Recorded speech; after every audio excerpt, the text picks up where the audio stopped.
একটি পরিবার, চিকিৎসক বাবা-মা ও ৩টি ছোট্ট শিশু।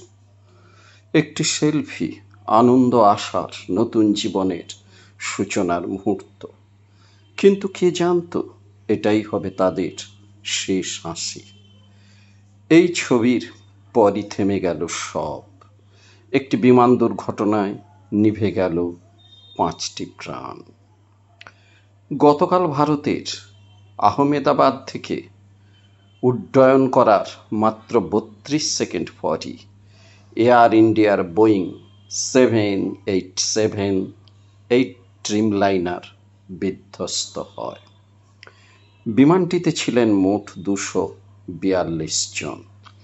এদের মধ্যে ২৩০ জন যাত্রী, ১০ জন কেবিন ক্রু ও ২ জন পাইলট। এদের মধ্যে শুধু একজন বেঁচে ফিরেছেন।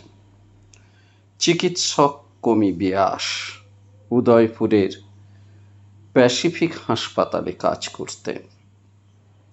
স্বামী প্রতীক যোশী লন্ডনে কর্মরত চিকিৎসক। স্ত্রীর সঙ্গে স্থায়ীভাবে লন্ডন যাওয়ার উদ্দেশ্যে কমি তার চাকরি ছেড়েছিলেন। তাঁদের সাথে ছিলেন ৩ সন্তান, ৮ বছরের মেয়ে মিরায়া এবং ৫ বছরের যমজ ছেলে নকুল ও প্রদ্যুৎ। উড়ানের ঠিক আগে তাঁরা তুলেছিলেন একটি সেলফি। সেই সেলফিতে ছিল জীবনের পূর্ণতা, পরিবারের ভালোবাসা, কিন্তু এখন সেটি তাঁদের শেষ চিহ্ন।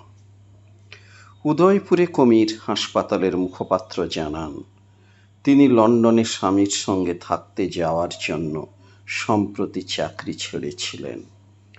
প্রতীকের আত্মীয় নয়ন বলেন, স্বজনদের অনেকেই এসেছিলেন বিদায় জানাতে।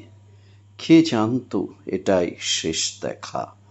কমির ভাই প্রবুদ্ধ জানান, ১০ বছর আগে তাদের বিয়ে হয়। একসঙ্গে নতুন জীবন গড়তে চেয়েছিলেন তারা। একমাত্র এই ভয়াবহ দুর্ঘটনায় বেঁচে থাকা যাত্রী হলেন ৪০ বছর বয়সী বিশ্বাস কুমার রমেশ।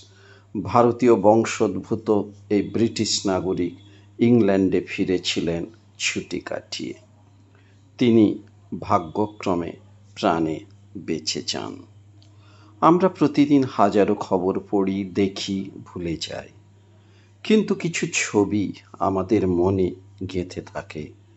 এই পরিবারের শেষ সেলফি আমাদের মনে করিয়ে দেয় জীবন কতটা অনিশ্চিত। ভালোবাসুন আপনার প্রিয়জনকে, সময় থাকতেই বলুন ভালোবাসি। তাঁদের আত্মার শান্তি কামনা করি। মন্তব্যে লিখুন শ্রদ্ধাঞ্জলি।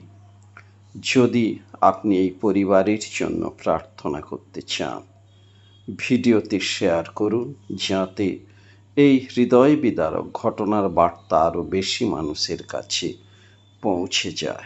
সাবস্ক্রাইব করুন study line students. Bell icon press করুন আগামী ভিডিও মিস না করতে। আরও মানবিক ও জীবন ঘনিষ্ঠ গল্প পেতে আমাদের সঙ্গে। ধন্যবাদ।